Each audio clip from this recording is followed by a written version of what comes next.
Hello everyone! Welcome sa aking YouTube channel. And ngayon magkakaroon tayo ng monthly reading para sa mga may zodiac sign na Aquarius. So, from January 20 to February 18.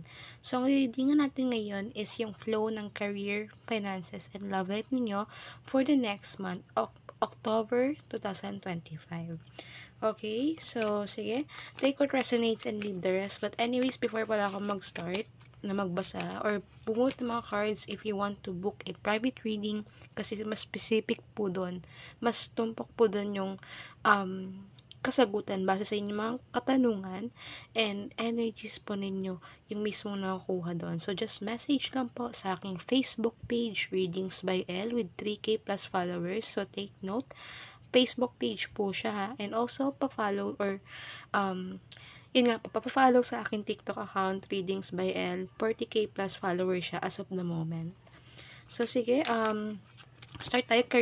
Career energy reading muna tayo. So, take note, some of the messages here is nakalaan para sa inyo. And then, yung iba namang cards is nakalaan para sa mga ibang taong manonood or makakapanood nito since this is a collective reading.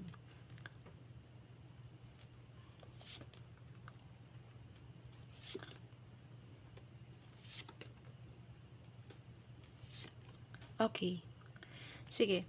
So, yung iba sa inyo, no, na makakapanood ito, I can see for the month of October, yung iba lang magkakaroon ng confusion when it comes sa job. Yung iba parang nakaka-experience kayo ng toxic sa environment, sa working environment ninyo.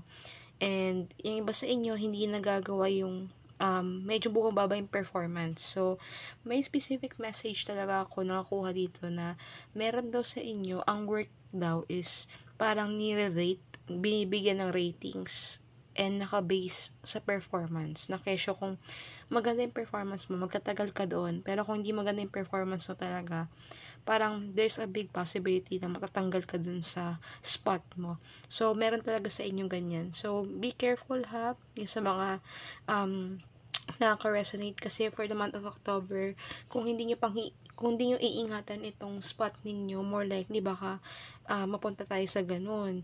So, be careful ha. And also with the Chariot card, kailangan marunong kayo magbalanse and focus lang kayo sa kung ano yung mga bagay na dapat nyo i-focus when it comes sa career ninyo.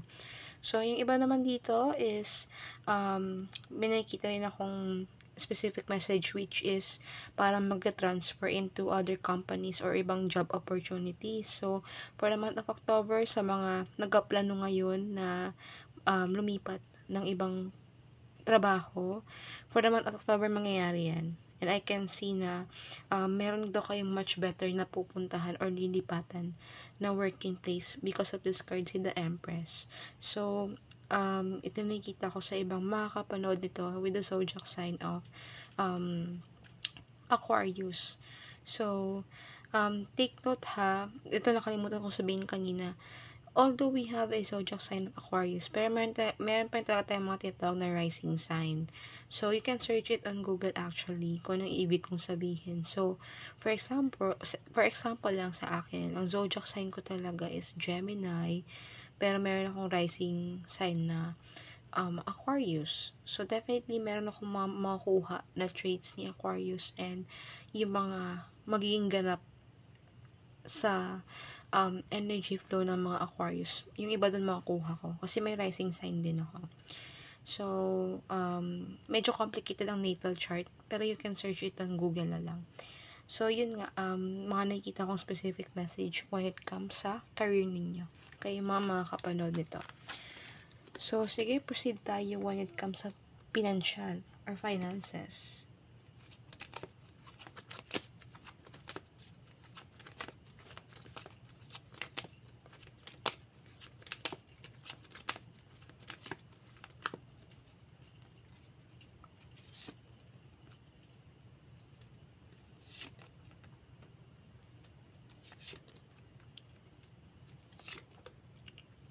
Aha, puro mga ano ha. Sige. Okay. So, dadang ako ng isa pang card.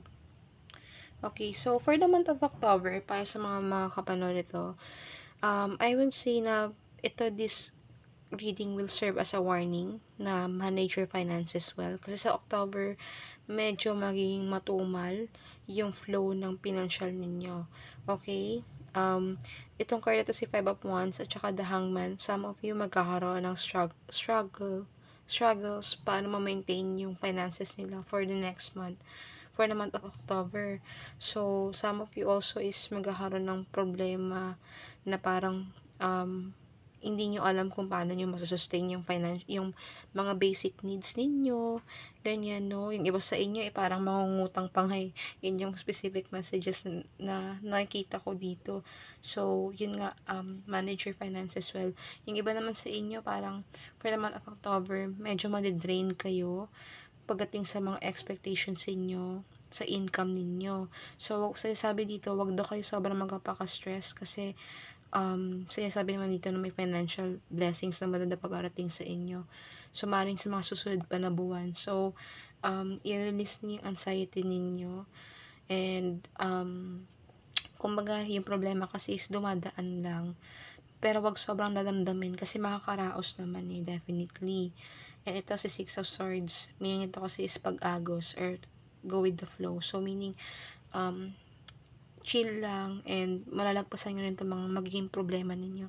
And with this card, Knight of Pentacles, medyo slow lang talaga yung movement or medyo slow lang talaga yung progress ng finances. Pero at least meron, 'di ba? Kaya ko sinasabi na may financial blessing sa inyo.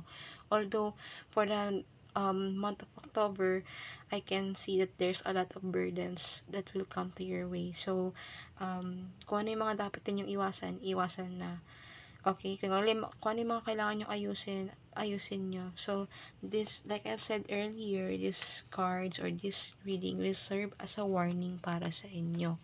So, that kapag nangyari na to next month, at least, may way kayo kung paano nyo iiwasan and magkakaroon kayo ng relief na at least alam niyo may financial blessings para sa inyo. So, last part ng reading natin is sa love life. Ayan. So, mix ito ha. Mix reading ito.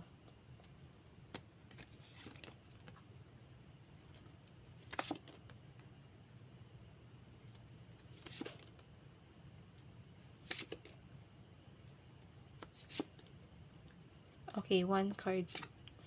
Okay, so sa mga may part, unahin ko muna sa mga in a relationship kasi sila yung mga una kong nakuhanan ng messages.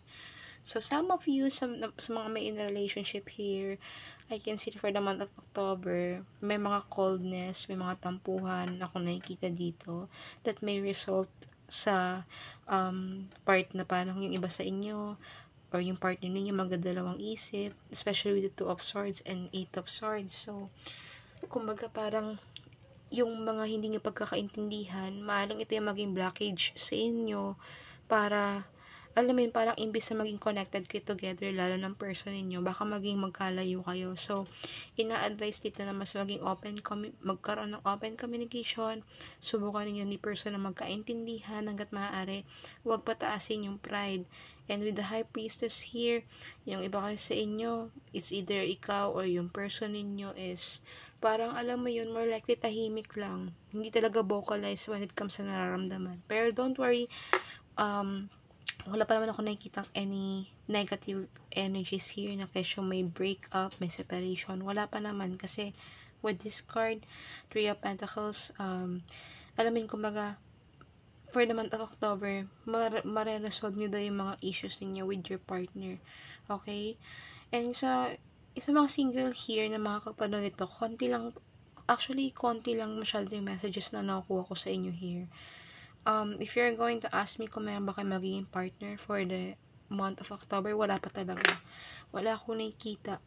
More likely, with the Sun here, the Sun card, Knight of Wands and Queen of Wands, ang nakikita ko sa inyo ng mga single out there for the next month of October, mas mag-focus daw kayo sa mga passion ninyo, sa career ninyo, sa life ninyo, and more likely, nakafocus kayo on self-love. Ayun talaga yung nakikita ko dito. Kahit anong pilit na para sa mga single dyan, kung nagtatanong kayo kung meron nga ba kayo magiging partner. So, actually, ano to collective reading ito. So, wala talaga akong magawa. Kung ito yung message, ayan talaga yung sasabihin ko. But, if you want a detailed reading, magpa-private reading kayo sa akin. Kasi, mas specific talaga yung card doon. Kumbaga, mismong energies ninyo yung makukuha nandun. Wala na ng ibang tao. Hindi siya collective reading. Only sa inyo lang talaga yung energies na masagap. Okay, so anyways, that's the reading. I hope naka-resonate kayo. So, yun lang. Thank you and see you sa mga iba ka pang uploads. Bye-bye!